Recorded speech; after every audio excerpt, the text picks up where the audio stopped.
With all this conference realignment hysteria that's going through college football, I feel confident in one thing, and that's the University of Miami administration will be proactive, not reactive. You are Locked On Canes, your daily podcast on the Miami Hurricanes, part of the Locked On Podcast Network, your team every day.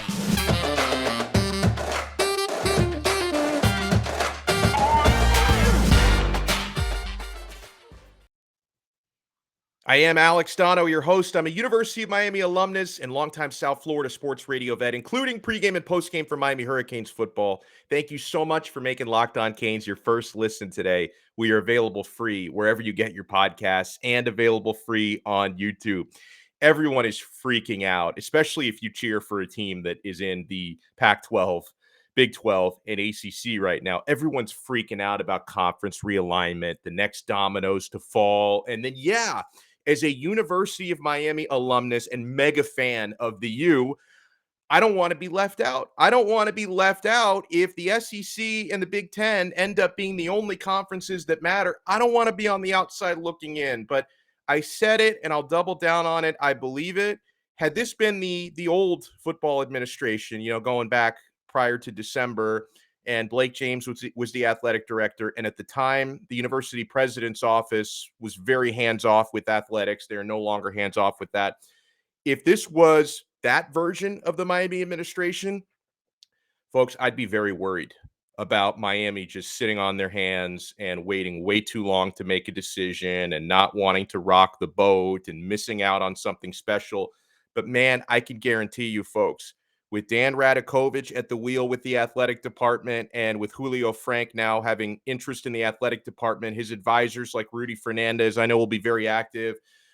Miami's working the phones. I can guarantee you nonstop to make sure that, hey, if there's an opportunity to join the SEC or an opportunity to join the Big Ten, or if they feel like the ACC is actually going to do something to keep themselves afloat, Miami's on top of it. I'm not worried about that. And I'm very excited to bring in a special guest, a very good friend of ours, longtime former radio partner of mine, and he's still kicking butt at 560 WQAM in Miami, part of the Odyssey family, hosting the South Florida High School Sports Show. Our boy Blu, Larry Blustein. Blu, how are you? Doing good, Alex. Thanks so much for having us in. And this is like the busiest time of year. People kind of talk about this being the off season. While a lot of the college coaches, the major college coaches are off taking vacations right now, everything's bubbling around them. So, and especially the news that you were alluding to and recruiting. This is a time that I find when talking to college coaches that a lot of them who they take these short vacations, but they come right back because this is it. This is their livelihood. This is something that they really need to secure. And this is the time of year that everybody's busy. And we're going to talk a lot of recruiting with Blu because that's his wheelhouse. And something about Blu, folks, you want to make sure you internalize, maybe even take notes on everything he says about the prospects we're going to talk about, because Larry Blustein, he watches more actual games from these prospects than probably anyone else in the country. There's a lot of people out there that can watch film and highlight reels and attend some of the camps to see the players work out. When it comes to actually going to games and seeing these players in full context, Larry Blustein does so much of that. And Blu, we're going to tie the conference realignment talk into recruiting because there's definitely a tie-in. This stuff is all kind of in the same realm here. But first things first with conference realignment, one of the hot topics has been, Notre Dame, the Fighting Irish, could be a big power broker here. Like if they decide to join the Big Ten, which has been rumored, that would be, huge for the Big Ten, would be bad for the ACC because the ACC would like to pull Notre Dame in to help save their own butts. There's a report that came out yesterday that Notre Dame reportedly has said no to the Big Ten, that they want to stay independent. Now, that could just be them buying time, right, to kind of see some of the other dominoes that fall before they make a decision, or maybe Notre Dame really does want to be independent. How worried, Blu, should I be worried about the ACC? Because when I talk about being proactive versus reactive, the ACC seems to be very reactive. Like the ACC and the Big 12 voted against that college football playoff expansion, which ironically enough, I don't think they realized this at the time. If they had voted for it, that could have given them better guarantees. They could actually have a team in the college football playoff. That only gets less likely now with super conferences forming. How worried should we be about the future of the Atlantic Coast Conference? Well, you know what? You make a good point about Notre Dame, because to me, going to the Big Ten makes so much sense because there's a lot of natural Midwest rivalries. I mean, you got Michigan, and obviously you have Indiana, which is in their home state, and Purdue is in their home state. And imagine them playing Purdue and Indiana every year. I mean, instead of just as a add-on game, those games mean a lot. But at the same time, Notre Dame has flourished all these years, being an independent.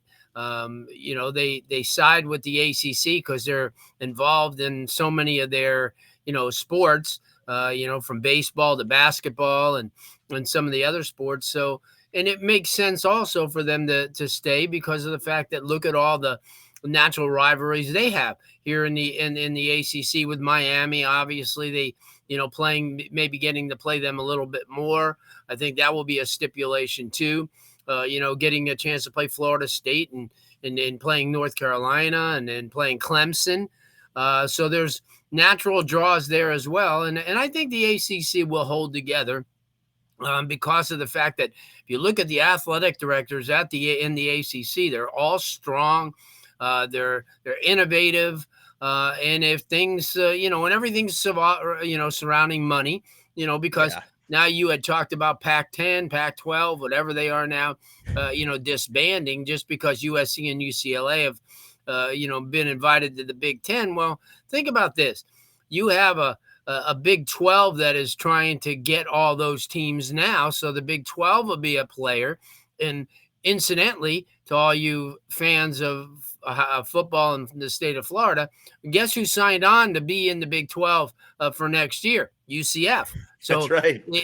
If this should come to fruition and Oregon and Arizona, both the Arizona schools and Utah decide to go in the Big 12, then win-win for UCF, Houston, Memphis, and Cincinnati, programs that are all slated to go into the Big 12 next year. So there's a lot of talk, on the table, but for the SEC and the Big Ten to think that, if schools don't, join them, that they're not going to be part of the playoff mix. I think that's wrong because I think you still have far too many Clemsons and tremendous football programs in the ACC. And then if the Big 12 makes that move, by getting those two Arizona schools and Utah, and then adding, Oregon and maybe even Oregon State down the road, they're still going to be as viable as they ever were, probably get more pushing because they'll have rivalries with Oklahoma State, and then they'll have Texas Tech and schools like that. So there's really talent everywhere. I mean, not everybody could be an SEC school, but if that should happen, but I just don't see if Miami, I don't think will be left out of any conversation. First of all, look at the media hub they are. The city of Miami and Lauderdale and, even into the Palm Beaches, it will be arguably, other than Nashville, the biggest hub if they went to the SEC. So, there's you look at all the one-horse towns like Gainesville, not to ruin our friends up there, but they're small communities. Don't worry, the people in Gainesville, they probably still like you in Gainesville. They hate me, so don't even worry about what you say on this show. But I'm saying Miami being that media hub where that their TV ratings will soar because of the fact that there's so many viewers in South Florida, it only helps. It only helps any conference. And right now, the ACC understands that with Miami and Boston College, and Georgia Tech, you have three huge media markets in Boston, Atlanta, and in the South Florida area. And they really would prefer not to lose that. And then you even have with the Carolina schools, you have Charlotte. So right now, I think that, Miami, is in a great situation. I don't think, like I said, they're not going to be left out of any conversation because why wouldn't you want Miami? Because what they bring in all their sports. Remember, this isn't just a football thing. What Miami brings in their women and men's basketball, what they bring in their baseball teams or in the baseball team.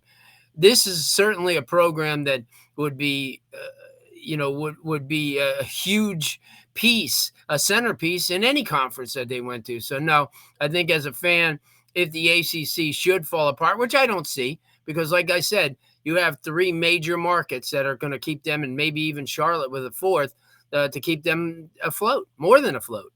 So let me bring this full circle into your realm, because some of the things you're saying are pretty reassuring to me as a Canes fan. Basically, it's going to work out one way or the other, wherever Miami is. Okay. So this is something people freak out about, okay, myself included, that if Miami were to just either decide not to leave the ACC, or maybe not even have the opportunity to leave the ACC, depending on how they can get out of the grant of rights agreement, which is financially makes it tougher for teams to Right. leave, and then you stay in the ACC, and then the SEC and the Big Ten become by far the top two. Like, you go from a Power Five to basically a Power Two.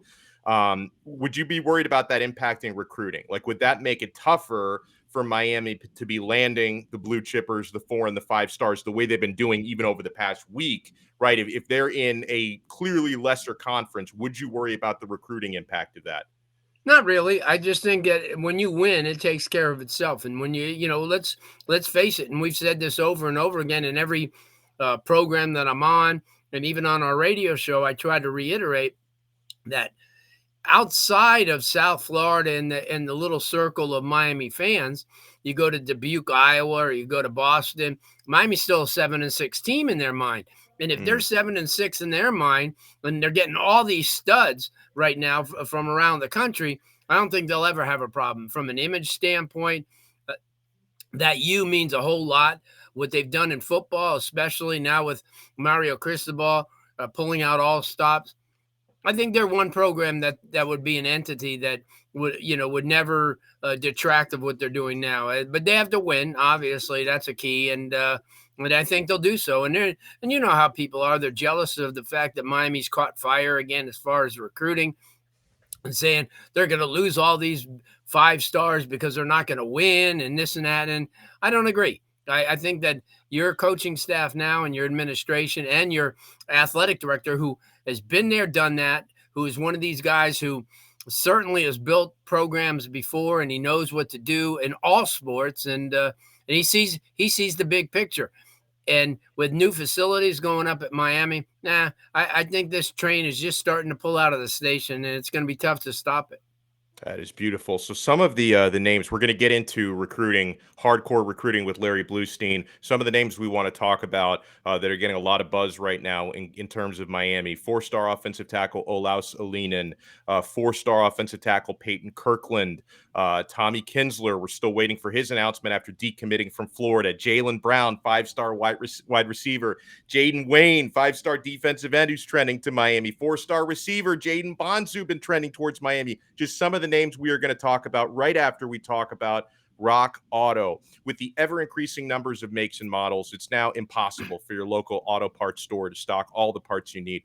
Why would you endure often pointless or seemingly intimidating questioning like, hey, is your Odyssey an LX or an EX? I don't know. And then you wait while the person behind the counter orders the parts on their computer, choosing the only brand that their warehouse happens to carry. You have computers with access to rockauto.com at home and even in your pocket. You can save time and money when using Rock Auto. Why would you choose to spend 30% more, 50% more, even 100% more for the same exact parts from a chain store or car dealership? For example, you've got that Honda Odyssey. If you need a new fuel pump, it's going to cost you $353 from a chain store, only $216 from Rock Auto. That's a huge saving.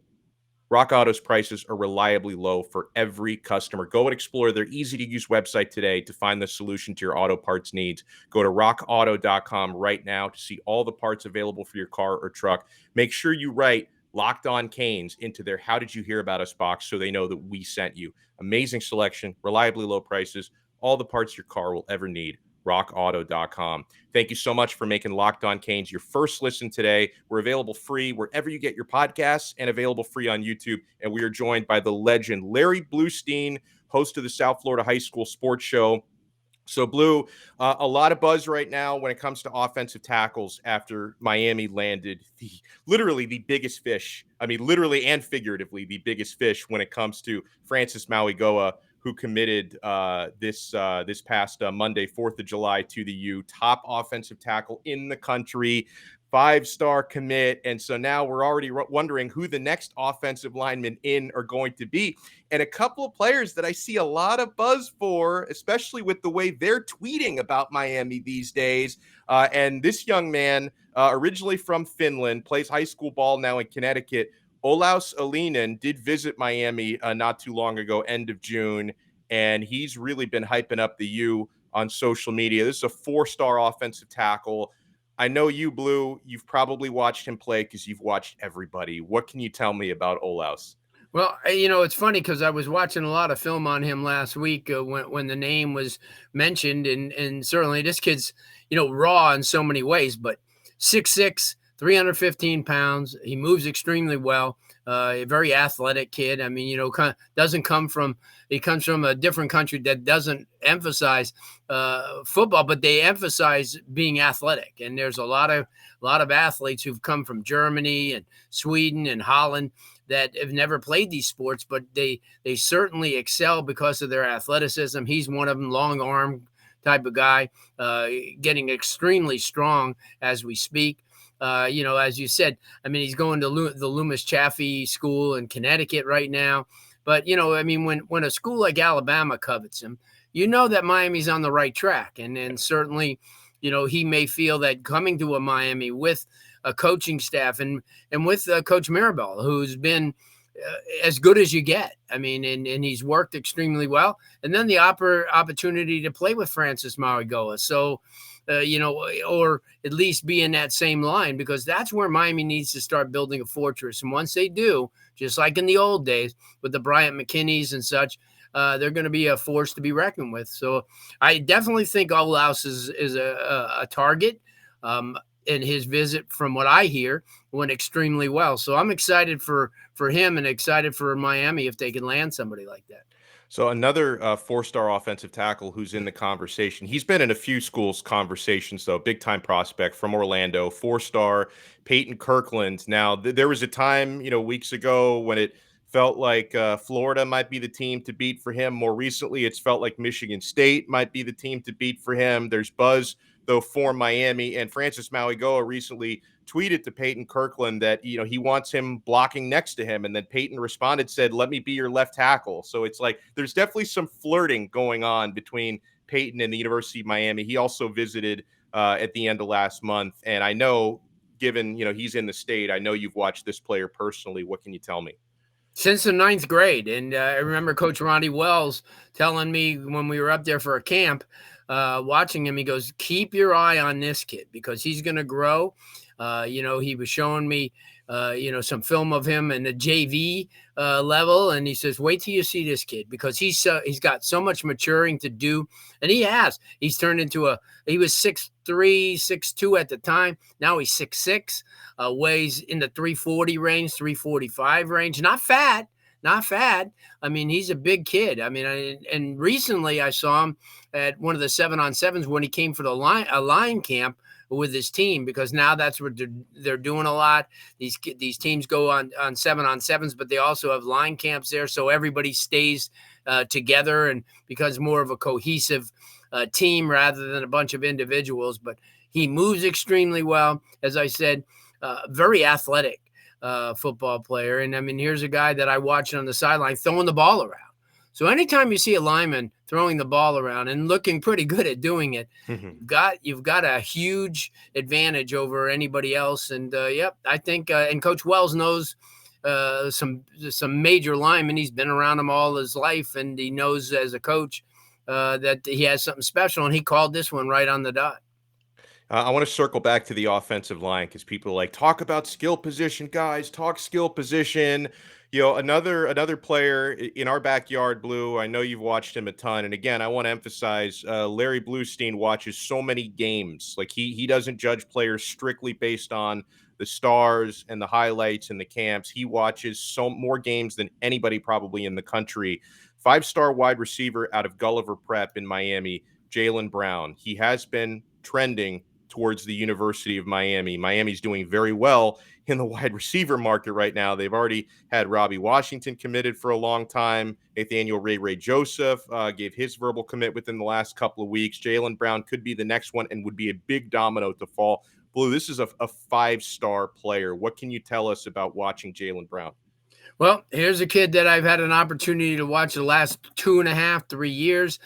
Started out as just a track kid that everybody was watching. I've kind of really been in on him since he was in the 7th grade. His dad is a tremendous promoter, of his son, and he put me on to Jalen when Jalen was in the 7th grade.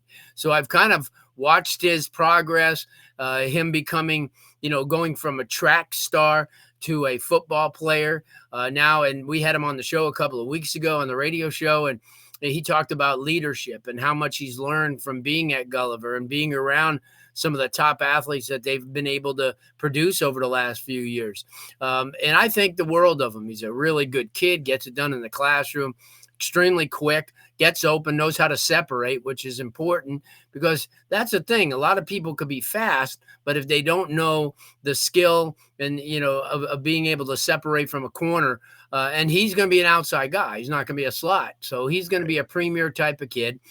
He's not going to be like Ray's going to be inside and a slot guy, which is a nightmare for defenses, but a dream for the University of Miami, because here's a guy who runs as well as anybody. So the future, if you have somebody like those two, a Jaylen Brown on the outside and then maybe a Ray on the inside, I mean, they complement each other. And and that's a fact. That's what Miami's trying to build now.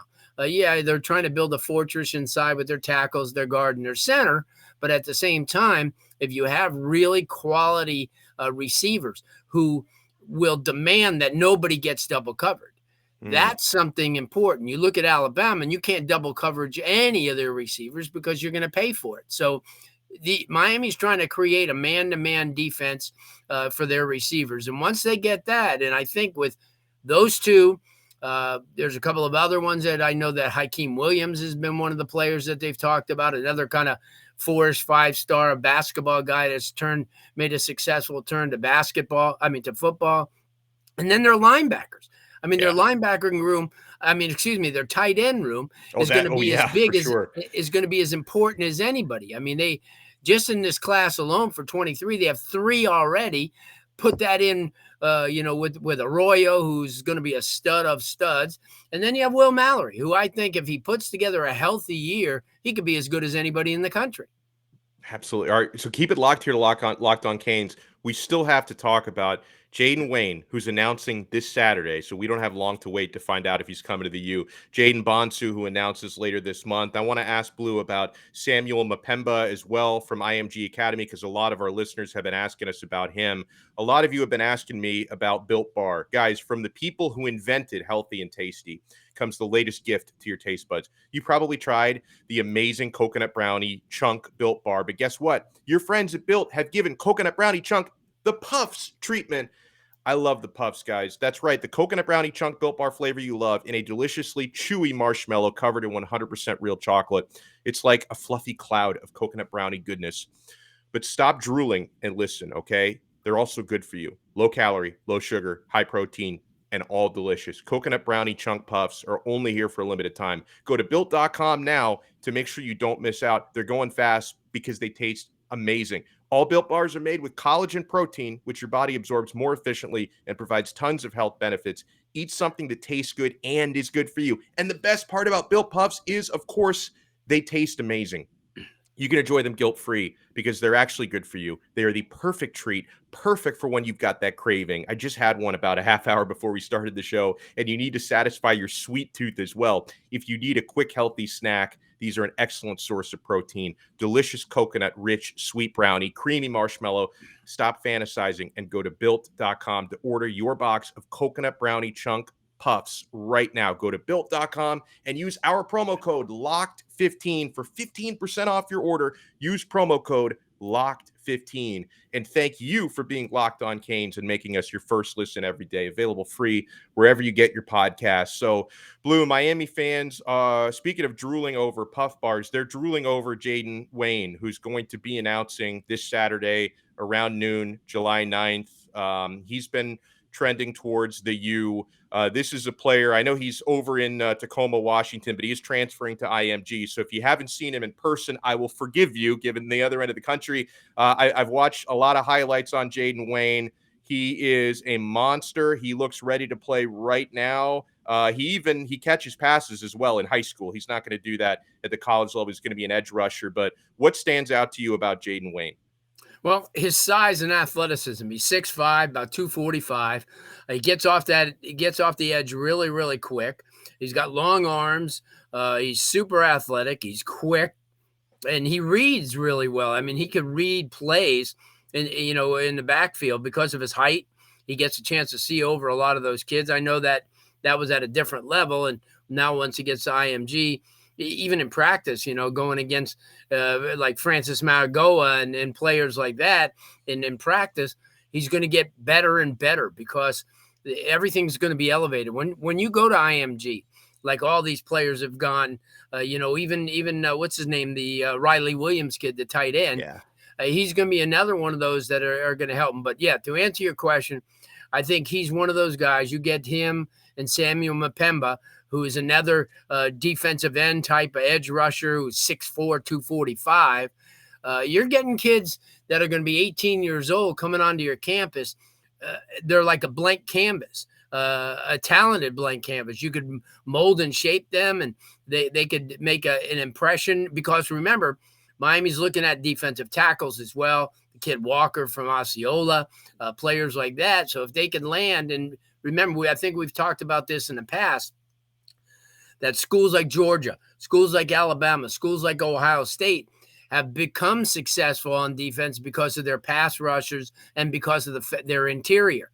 In Miami, obviously, with a Leonard Taylor and a couple of other players, if they can consider or continue that trend of landing those type of football players, then your ends and your edge rushers, your DNs become more valuable because as athletic as both, as Mapemba is definitely, and obviously you're looking at a kid in Jaden Wayne, they're only going to enhance their, what they have now. And certainly that's something that Miami's banking on. And they've got a legit chance with both of them because of the way that things have been falling. And I told you when we were talking about, the quarterback position, and you asked, hey, do we have a chance with so-and-so? And I said, yeah, because this is where Miami's trending now. Miami's trending towards the future. Forget about what's happened the past few years with other regimes. You have a whole different new slate aboard, one that has proven in the offseason that they mean business and that they're not going to settle for the two, quote unquote, me with the stars. I'm not a big star guy, but I know, the quote unquote 2-3 stars. Now they're going after the big boys, and then they're going to be battling the guys who have been in the mix, the Alabamas, the Clemsons, the Ohio States, and Georgia's for these football players. And they're going to come out, and they have already, as you could see with Francis Mauigoa, who is probably as high a offensive line recruit as Miami's had since Chantrell Henderson. Yeah. Wow. So, I mean, that's pretty good.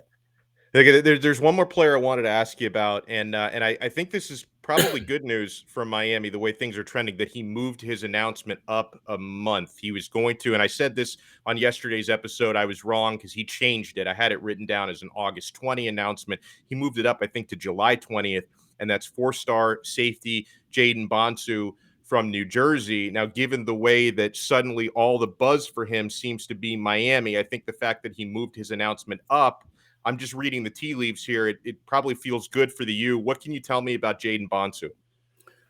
Extremely athletic. I mean, he covers space. He hits like a truck. Good size. Reacts extremely well. Very athletic, as I said. I mean, here's a guy who could probably play 5 positions on the football field.